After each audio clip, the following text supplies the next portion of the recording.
Ողջույն, երկխոսության լսարանի հյուրն այսօր Շիրակի մարզպետի աշխատակազմի տարածքային կառավարման եւ տեղական ինքնակառավարման հարցերի վարչության պետ Արամ Անտոնյանն է։ Բարև ձեզ, պարոն Անտոնյան, շնորհակալ եմ մեզ այսօր հյուրընկալվելու համար։ Պարոն Անտոնյան, Գյումրիում այս պահին կառավարման ճգնաժամ կա թե ոչ եւ արտահայտ ընտրությունների հավանականություն դուք տեսնում եք թե ոչ։ Տեսեք, Գյումրիում կառավարման ճգնաժամ, այսինքն այս պահին գործող մեր օրենսդրությունով ինչ է, որ նախատեսված է, լուծում է, այսինքն ղեկավարումը շարունակվում է առաջին տեղակալի միջոցով։ Դիմօրենքով նախատեսված է համայնքի ղեկավարի որևէ պարագայում բացակայելու կամ իր լիազորությունը չկարողանալու դեպքում պարտականությունները իրականացնում է համայնքի ղեկավարի առաջի տեղակալը, ով նաև հանդիսանում է ավականու անդամ։ Այս պահին կոնկրետ իրավական ակտով այդ լիազորությունները վերապավել է համայնքի ղեկավարի առաջի տեղակալին եւ ինքը իր գործունեությունն իրականացնում է։ Կառավարման արդյունավետության մասով ինչ կասեք, պարոն Անտոնյան։ Արդյունավետությունը արդեն մի քիչ ուրիշ խնդիր է, այդտեղ էլ կապված է թե ինչքանով ստորաբաժանումները կամ բոլոր աշխատակիցները արդյունավետ կարողանում են աշխատել, բնականաբար կազմակերպման մասով, եթե համայնքի ղեկավար չկա, ինչ որտեղ բնականաբար խնդիրներ առաջանում են, բայց ինչքանով որ մենք առնչվել ենք համայնքապետարան հետ, փորձում են հնարավորինս այդ աշխատանքները կազմակերպել, ճիշտ է, որոշ ծրագրեր երևի չի ստացվում, չի իրականացվում, բայց աշխատանքները բնականon այս պահին ընթանում են, որովհետեւ ցնցումներ չկան։ Պարոն Անտոնյան, անցած հաղորդման մեր հյուրն էր Ավետիս Առաքելյանն, ով այս պահին կատարում է Գյումրի համայնքապետի պարտականությունները եւ ինքն ասաց, որ հնարավոր է իրեն էլ կալանավորեն եւ այս պարագայում, այս տարբերակի դեպքում թիմ օրենքը ինչպես է կարգավորելու, եթե պարտականությունները կատարողն էլ, հա, ինչ-ինչ պատճառներով դադարեցնի իր լիազորությունները։ Այդ դեպքում մենք արդեն այդ ճգնաժամ բառը կարող է ունենանք, բայց հավանաբար իմ կարծիքով թիմ օրենքը նման իրավիճակում հստակ լուծումներ չունի, կարծես թե տված, բայց իմ կարծիքով միակ տարբերակը, քանի որ այս պահին գործող դիմօրենքով մյուս տեղակալների վերապարտականություն տնելու դրույթ չկա նախատեսած, այդ դրույթը այս պահին շրջանառության մեջ գտնվող նախագծում է, բայց գործող օրենքում մյուս տեղակալների վերապարտականություն տնելու, քանի որ դրույթ չկա նախատեսված, հավանաբար հաջորդ լուծումը լինելու է ժամանակավոր պաշտոնակատար նշանակելը եւ նոր դրանից հետո արդեն նոր ընտրությունների միջոցով։ Պարոն Անտոնյան, թիմ օրենքը ինչ է նախատեսում այն դեպքում, երբ ավագանին չկարողանա նիստեր գումարել, ինչ-ինչ պատճառներով։ Տեղական ինքնակառավարման մասին օրենքով հստակ ձևակերպումներ կան, այդ իրավիճակների նկարագրությունը կա, թե որ դեպքում է համայնքի ավականու լիազորությունները դադարեցվում, դա հերթական նստաշրջանի ընթացքում, եթե 3 ամիս անընդմեջ ավականու նիստեր չեն հրավիրվում, եթե հերթական նստաշրջանի ընթացքում համայնքի ավականին իր որոշումներ չի ընդունում որևէ հարցի վերաբերյալ կամ էլի նույն հերթական նստաշրջանի ընթացքում, ասենք համայնքի ղեկավարի կողմից ինչ որ նախագծեր են ներկայացում, էլի ավականին այդ հարցերի վերաբերյալ որոշումներ չի տվում, այսինքն որևէ ձևով ավականին գործունեություն չի իրականացնում, ասենք պարալիզացված իրավիճակ է։ Այդ իրավիճակում դիմօրենքի լուծումները տալիս է, որ համայնքի ավականու լիազորությունը պետք է դադարեցվեն եւ անցկացվեն նոր ընտրություններ։ Նախորդ տարվա ծրագրերը, որոնք նախատեսված էին, հա, անցած տարում կատարել մինչև 2026 թվականը, դրանք հաջողվեց իրականացնել եւ որքանով եւ որոնք են 2026 թվականի անելիքները։ Խոսքը մեր բոլոր համայնքների մասին է, թե։ Այո։ Ծրագրերը, այո, գրեթե բոլոր ծրագրերը հաջողվել է իրականացնել, բնականաբար մենք ծրագրեր ունենք, որոնք նախատեսված է, որ պետք է տեղափոխվեն նաև հաջորդ տարի, դրանք երկարատև ծրագրեր են, որոնք մեկ տարվա ընթացքում չի ավարտվելու, անցած 25 թվականի ընթացքում մենք ունեցել ենք 4 միլիարդից ավելի սուբվենցիոն ծրագրերի փաթեթներ, ծրագրեր, 37 ծրագիր, մոտ 125 ենթածրագրերով, դրանք ամբողջությամբ իրականացվել են, պետության մասնաբաժինը այդ գումարի մեջ մոտ 2.4 միլիարդ դրամն է, ամբողջությամբ ֆինանսավորվել է, իսկ այն ծրագրերը, որոնք որ պետք է տեղափոխվեն, այս տարի դրանք կավարտվեն։ Այսինքն մեծ հաշվով ինքը հաջողված է, այդ տեղափոխվելը ոչ թե անհաջողություն է, ինքը նախատեսված է, որ պետք է տեղափոխվի, բայց հիմնականում ծրագրերը բոլորը իրականացվել են։ 2026 թվականի առաջնահերթ անելիքները որոնք են։ Տեսեք, առաջնահերթ անելիքները համայնքը ինքն է որոշում։ Ինքահակին ընթացակարգեր է դրա համար նախատեսված հանրային լսում նախ համայնքապետարանը ինքը առաջնահերթ խնդիրները ըստ վարչական ըստ տարածքների վեր է հանում այդտեղ առաջնահերթ խնդիրները որոնք են դրանից հետո այդ խնդիրները համայնքապետարանում աշխատակազմերում բաժիներում քննարկելուց հետո արդեն հանրային լսումների ենթակա են հանրային լսումներից հետո նոր արդեն որոշում է թե կոնկրետ որ բնակավայրում որ համայնքում ինչ ծրագրեր են իրականացվելու բնականաբար տրամաբանությունը կենսական նշանակության առաջնահերթ խնդիրների լուծումն է, այսինքն եթե որևէ համայնքում կամ բնակավայրում կա, ասենք խմելու ջրի ցանցի կառուցման կամ այդ խմելու ջրի ապահովման խնդիր, բնական է լուսավորությունը այդտեղ արդեն երկրորդական է դառնում, այսինքն առաջնահերթությունները դրանք են։ Եվ նաև երկրորդ կարևոր հանգամանքը, որ այդ համաչափ զարգացման հայեցակարգը ապահովի, որպեսզի մեր բոլոր բնակավայրերը հավասարաչափ կարողանան զարգանալ, այսինքն բոլոր բնակավայրերում ինչ որ ծրագրեր ապահովեն, որի կարիք է այդ բնակավայրն ունի։ Բնականաբար այս տարի նախատեսել ենք, դրանք տարբեր ծրագրեր են եւ գազաֆիկացում է եւ խմելու ջրի ցանցի կառուցում է եւ ոռոգման համակարգերի վերանորոգում կամ կառուցում է եւ ճանապարհաշինություն, լուսավորության նայած թե որ համայնքը կամ բնակավայրը ինչ խնդիր ունի, դեռևս չլուծված։ Պարոն Անտոնյան, եթե դասակարգելու լինենք այս պայծրությամբ, այն ամենաառաջնային խնդիրը, որը կառանձնացնեք, որ համայնքներն ունեն այս պահին, հիմնական խնդիրը։ Տեսեք, մեր համայնքներում շատ խոցելի վիճակում են նախ ճանապարհներ համայնքային ճանապարհների մասին է խոսքը, դրանք առաջնահերթություն ունեն։ Շատ համայնքներ ունենք, որ խմելու ջրերի այդ համակարգերը քայքայված են վերանորոգելու կամ նորը կառուցելու խնդիր կա։ Նաև ոռոգման համակարգերն են, որ շատ տեղերում գիտեք առուների տեսքով են, իսկ այդ դեպքում էլ ոռոգման ջրի մեծ կորուստներ են լինում, այսինքն դրանք են առաջնային խնդիրներ, ինքը մեծ խնդիր է, բավականին մեծ խնդիր է, բայց բարբերաբար տարբեր ծրագրերով տարբեր համայնքներում փորձում են այդ հարցերը կարգավորել։ Երբ համայնքները սուբվենցիոն ծրագրեր ներկայացնում են, մարզպետարանը որքանով է աջակցում այդ սուբվենցիոն ծրագրերի մշակմանը եւ հիմնականում ինչ խնդիրներով են դիմում համայնքապետարանները։ Այո, մարզպետի աշխատակազմը միշտ աջակցել է փաթեթների ոչ թե կազմելու ընթացքին, ու կազմելու ընթացքին էլ է միշտ աջակցել, ընթացիկ տարատեսակ հարցեր լինում են, աշխատակազմերի հետ ընթացիկ շփումները կան, բայց փաթեթները երբ վերջնական համայնքը համարում է, որ վերջնականը արդեն ուղարկում է մարզպետի աշխատակազմ, մեր համապատասխան ստորաբաժանումը ուսումնասիրում է այդ փաթեթները, եւ եթե մեթոդական խնդիրներ կան, աջակցելու կարիք կա, ուղղումների, վերախմբագրումների կարիք կա, բնականաբար աջակցում ենք, այդ խորհրդատվությունը տալիս ենք, որից հետո նոր եթե համարում ենք, որ վերջնական է արդեն այդ փաթեթը նոր ուղարկվում է արդեն համապատասխան գերատեսչություններ, կոնկրետ տարածքային կառավարման եւ ենթակառուցվածքների նախարարություն արդեն միջգերատեսչական հանձնաժողովում քննարկելու համար։ Այդ դեպքում էլ են երբեմն ստացվում, որ այդ փաթեթներում խմբագրումներ կատարելու, ուղղումներ կատարելու կարիք առաջանում, քանի որ տարատեսակ հարցեր են առաջանում, ասենք ինչ որ փորձաքննություններ չի նախատեսվել կամ ասենք թերի ձևակերպումներ կան, որը չի բավարարում, ասենք պետությունը այդ ծրագիրը չի ֆինանսավորում այնքան, քանի դեռ այդ թերությունները չի վերացվել։ Այդ էլ ընթացիկ կարգով նախատեսված իրավիճակ է, որ նորմալ է։ Իսկ ինչպես է Գյումրու համայնքապետարանի եւ իշխանության կապը սուբվենցիաների ներկայացման առաջարկների առումով։ Նույն ընթացակարգն է, որևէ տարբերություն չկա ժամկետների առումով էլ, ընթացակարգերի առումով էլ տարբերություն չկա ու չի կարող լինել։ Գյումրին մեր մեծ համայնքն է, ինչ տարբերություն։ Եթե կարգը գործում է բոլորի համար, այդ թվում նաև Գյումրու համար։ Իրենք էլ այդ ծրագրերը ինչ որ քննարկել են, ինչ որ համարում են առաջնահերթ, պետք է համապատասխան ձևաչափերով ժամկետներում ներկայացնել մարզպետի աշխատակազմ ու նույն ձևով էլի քննարկվեն։ Ուրիշ բան թե ծրագրերը ինչքանով է հաջողվում իրականացնել, դա էլ արդեն տարատեսակ հարցերի հետ է կապված, ինչ որ բան ստացվում է անել, ինչ որ բան չի ստացվում։ Ուրիշ համայնքներում էլ կարող են ինչ որ հանգամանքների պատճառով ինչ որ ծրագրեր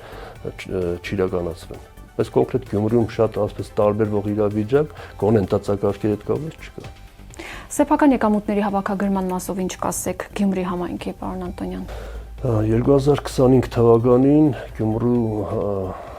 համայնքի սեփական եկամուտները կատարվել են 95.5%-ով։ Դե գիտենք նաև այնտեղ որոշակի իրավիճակ էր, այդ իրավիճակը նաև բնականաբար խանգարելու էր այդ հավաքագրումներին, բայց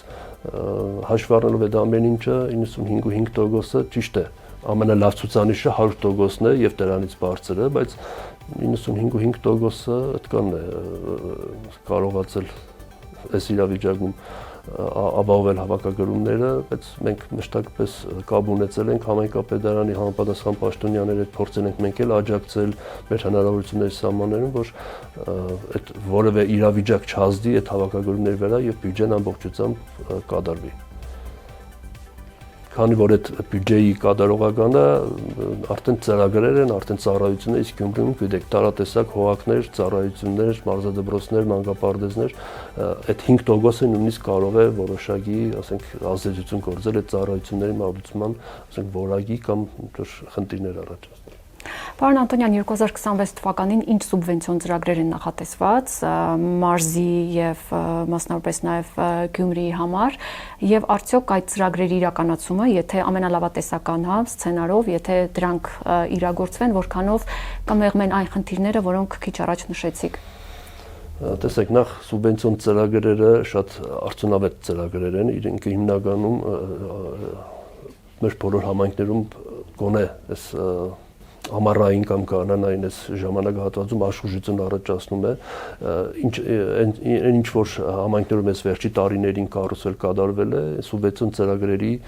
այդ արդյունքն է, որովհետև շատ կարևոր է համայնքը, եթե մենակ իր կարողություններով տադենք, բնականաբար այդ չափի աշխատանքներ չի կարող, այսինքն համայնքը իր բյուջեով,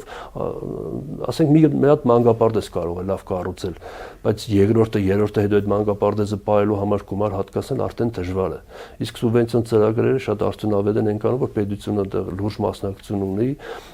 հատկապես ծրագրեր ունենք, որ պետության մասնաբաժինը շատ ավելի էական է, քան համայնքի մասնակցությունը, եւ այդ առումով այդ սուբվենցիոն ծրագրերը լուրջ խնդիր լուծում են։ Կոնկրետ ես ծրագրերի անվանումներ կարող է չկարողանամ տալ, քանի որ մեկ այլ ստորաբաժանում է այդ կոնկրետ փաթեթների ուսումնասիրությունով զբաղվում, բայց իմ թվարկած այդ բոլոր ոլորտները, հենց ճանապարհաշինություն, ասենք կենսական նշանակության խնդիրների լուծում, նախադպրոցական հաստատությունների կառուցում կամ վերանորոգումներ, դրանք որ համայնք առաջնահերթ համարում է իր համար, այդ ծրագրերը նախատեսում են։ Բոլոր ոլորտներով գրեթե մենք ծրագրեր ունենք ու կունենանք։ Պարոն Անտոնյան, խոսենք նաև համայնքների խոշորացման գործընթացի մասին, որը այս պահին շարունակվում է Լոռու, Սյունիքի, Վայոց ձորի մարզերում, համայնքների միավորում է նախատեսվում։ Համայնքների խոշորացումը տվեց այն ցանկալի արդյունքը, որ ակնկալում էր կառավարությունը եւ ինչ անելիքներ կան դեռ այս ոլորտում։ Տեսեք, զուտ ծրագրերի կամ համայնքներում տարատեսակ աշխատանքներ բաներ կատարելու հետ կապված կամ համայնքների կարողությունների հզորացման տեսանկյունից միանշանակ համայնքների միավորում իր դրական արդյունքը տվել է։ Եթե մենք նախկինում ունենք տարբեր ժամանակների մասին խոսենք, 119 համայնք, 79 համայնք կամ 42, այդ համայնքների մեջ մի մասը փոքր համայնքներ էին եւ սեփական կարողություններով իրենք հազիվ կարողանում էին, ասենք, իրենք աշխատակազմը պահել եւ 1-2 փոքր ծրագրեր, եթե կարողանային անել կամ չանել։ Իսկ այս միավորումը բոլոր կարողությունները խմբավորեց մեկտեղ, հետո նաեւ այս վերջի տարիներին ավելացել է պետության կողմից տրվող այդ համահարտեցման նպատակով հատկացվող գումարների չափը եւ մեր բոլոր համայնքները գրեթե կարողությունները շատ են մեծացել։ Ու այս առումով այս աշխուժություն դուք եք նկատում, որ տարբեր համայնքներում տարատեսակ էս 4 միլիարդ դրամի ծրագիրը ինքը երբևիցե չի եղել այդ ծավալի ծրագրեր, իսկ դա էլ հենց այդ միավորման նաեւ արդյունքն է, որ այսինքն ֆինանսական միջոցները մեկտեղվել են, կարողությունները հզորացել են եւ համայնքը կարողանում է ցանկացած ծրագրի համար իր ներդրումը կատարել արդեն։ Եթե նախկինում, ասենք, մի հատ ծրագիր էր պետք ու համայնքի համար ներդրում էր պետք, այդ գումարը չկար։ Հիմա համայնքի կարողությունները մեծացել են, այդ արդեն ներդրումների մասով, տեսեք, ծառայությունների քանակն է ավելացել։ Եթե մենք նախկինում, ասենք, կարող է այն մեծ համայնքներում ունենանք 1 կամ 2 նախադպրոցական հաստատություններ, հիմա այնքան է շատացել նախադպրոցական հաստատություններն ու ծրագրերն էլ արդեն նախատեսող շատացել, որ գրեթե բոլոր խոշոր բնակավայրերում արդեն կամ կան մանկապարտեզներ կամ նախատեսում է ունենալ։ Իսկ դա այդ կարողությունների արդյունքն է։ Ուրիշ բան կառավարման արդյունավետությունն է, այստեղ էլ կա տարատեսակ գործոններ, համայնքի ղեկավարից սկսած մինչև այն կրտսեր մասնագետներ, թե ինչքանով է այդ ամեն ինչը արդյունավետ կառավարում, կազմակերպում, բայց մենք փառք Աստծո այս բանին մեր համայնքներում որտեղ մեծ խնդիրներ չունենք։ Կան որ տարատեսակ թերություններ աշխատանքների կազմակերպման հետ կապված, բայց մեծ հաշվով մեծ խնդիրներ չունենք։ Այնուամենայնիվ, պարոն Անտոնյան, խոշորացված են համայնքների, գյուղերի բնակիչները բարձրացնում են ճանապարհների հիմնանորոգման, վերանորոգման, բարեկարգման, ջրագծերի փոփոխման, գազաֆիկացման առնչվող հարցեր։ Դժգոհություններ են եղել նաև տրանսպորտի աշխատանքի բարելավման առումով։ Համաձայն են, մենք հատկապես այս տարին, երբ որ մեր մարզպետի հետ շրջագայում ենք տարբեր բնակավայրերում, ճիշտ է, ամենամեծ խնդիրը հենց ճանապարհաշինությունն է։ Ճանապարհաշինությունն էլ գիտեք, ինքը քիչ գումարներով չի կարող լուծվել, մեծ գումարներ են պետք, այդ հարցերի լուծումն էլ ինքը հերթականությունն է պետք է, այդտեղ միաժամանակ բոլոր բնակավայրերի ճանապարհները չեն կարող կառուցվել, հիմա այս բային, քանի որ դպրոցները գիտեք միավորումներ են տեղի ունենում, նաև հենց այդ համատեքստում նախատեսում է, այսինքն այդ դպրոցներ գնացող, այդ բնակավայրերից այդ միավորվող դպրոցներ տանող ճանապարհների բարեկարգում, ասֆալտապատում, իսկ ինքը նաև էլի այդ ամեն ինչի համար է։ Բնական է, բոլոր ճանապարհները միաժամանակ չեն կարող, դրա համար երկար ժամանակ է պետք ու մեծ ֆինանսական միջոցներ են պետք, բայց արվում է, ընթացիկ արվում է։ Ուրիշ տրանսպորտի հետ կապված, ասեմ, հատկապես մեր խնդիրը Աշոտսկ Ամասիայի տարածաշրջաններում է, տրանսպորտի միջհամայնքային տրանսպորտի այդ խնդրի լուծողը համայնքը չէ։ Այս բային գործող օրենսդրությունով ինքը մրցութային կարգով է, այսինքն որևէ մեկը մրցույթը հայտարարվում է, ովքեր այդ տրանսպորտային ծառայություն են մատուցում, իրենք կարող են մասնակցել, շահել եւ այդ ամեն ինչը արդեն փոխադրումն են իրականացնել, բայց էլի նաեւ ճանապարհների երևի նաեւ շատ դեպքում այդ ճանապարհների խնդրի պատճառով շատերը չեն մասնակցում ու այդ երկու կոնե համայնքներում մենք իրականում այդ ուղևորափոխադրումների խնդիրը ունենք։ Զբոսաշրջության ոլորտին անդրադառնանք, պարոն Անտոնյան, Շիրակի մարզը այս ոլորտում բազմիցս հայտարարվել է, որ չբացահայտված մեծ ներուժ ունի եւ անդադ խոսում են զբոսաշրջային գրավիչ վայր դարձնելու մասին։ Ձեր կարծիքով նման, այս իրավիճակում նման ենթակառուցվածքների պարագայում որքանով է հաջողվել եւ հաջողվելու իրականություն դարձնելու եւ ինչ խոչընդոտներ կան ձեր կարծիքով այս ոլորտում։ Տեսեք, զբոսաշրջությունը վերջի տարիներն է, որ այդ ամեն ինչին մեծ ուշադրություն է դարձվում կամ կարևորվում է այդ ոլորտը։ Երևի բոլորս հասկացել ենք, որ զբոսաշրջության միջոցով մենք կարող ենք բոլոր համայնքներում զարգացում ապահովել, բայց ցավոք սրտի մեր ցանկացածն ու էսպային գործող ենթակառուցվածքները կամ մեր ունեցածը չեն համապատասխանում, բայց որ Շիրակի մարզը ունի այդ ռեսուրսները, հնարավորությունը, այդ գրավչությունը ունի, միանշանակ է։ Գյումրիում վերջի տարին գիտեք, հատկապես ներգնա туриզմի զարգացման հետ կապված որոշակի ենթակառուցվածքներ ինքնստինքյան սկսեցին զարգանալ պետական աջակցությամբ, համայնքային աջակցությամբ եւ մասնավոր սեկտորի նախաձեռնություններով բավականին զարգացում ապրել է, բայց Շիրակի մարզը միայն Գյումրին չէ եւ մենք շատ լավ տեսարժան վայրեր ունենք, որ ճիշտ է, որ այդ վայրերում մենք ունենանք համապատասխան ենթակառուցվածքներ, փոքր ծրագրեր, փոքր նախաձեռնություններ կան, բոլորս էլ գիտենք, բայց դա բավարար չէ։ Մենք հատկապես օրինակ տեսեք Արփի լճի տարածաշրջանը, որը ինքը իրանով գոհար է ներկայացնում, բայց շատ զարգացած չեն մեր այդտեղի ենթակառուցվածքները, ցանկալի կլիներ, որ մասնավոր ներդրողներ, պետական աջակցություն կամ հենց նույն համայնքային նախաձեռնություններ այդտեղ լինեին, որ այդ տարածաշրջանի ամբողջ համայնքը, ամբողջ գեղեցկությունը օգտագործվեր։ Մենք բոլոր բնակավայրում ունենք եկեղեցական շատ հին, իրենից մեծ արժեք ներկայացնող կառույցներ, որոնց շուրջ բոլորը եւս կարող է դա ամեն ինչը զարգանալ։ Օրինակ Մարմաշենի վանական համալիրի տարածքում վերջի 2-3 տարվա ընթացքում տեսել եք որոշակի բարեկարգումներ, ծրագրեր իրականացում են հույս ունենք, որ մյուս տեղերն էլ ավելի աշխույժ կլինեն։ Երևի մասնավոր սեկտորը հատկապես շատերը ուսումնասիրում են, թե ինչքանով Շիրակի մարզը գրավիչ է, հիմա հասկացել ենք, ճիշտ է, տեմպերը կարող է մեզ չի բավարարում, բայց որ մենք հաստատ այդ առումով գրավիչ ենք, միանշանակ։ Եվ եւս մեկ հարց, պարոն Անտոնյան, եթե ամփոփելու լինենք 2026 թվականի սուբվենցիոն ծրագրի ըստ ոլորտի առյուծի բաժինը որ ոլորտին է վերաբերում։ Ես կոնկրետ քանի որ փաթեթները այս պահին ներկայացման փուլում են, դեռևս չի ամփոփվել եւ չի ուղարկվել, ես այս պահին չեմ կարող ներկայացնել, թե կոնկրետ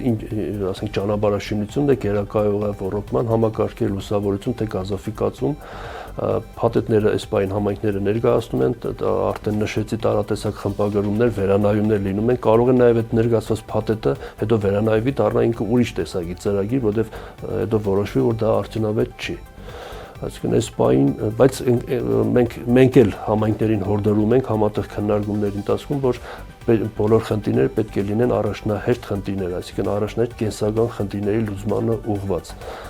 Դրանից հետո նոր ազատ միջոցներ հնարավորության դեպքում նոր կարող են ասենք այլ տեսակի խնդիրներ, որոնք առաջնահերթ չէին, բայց համայնքում կա դրա կարիքը։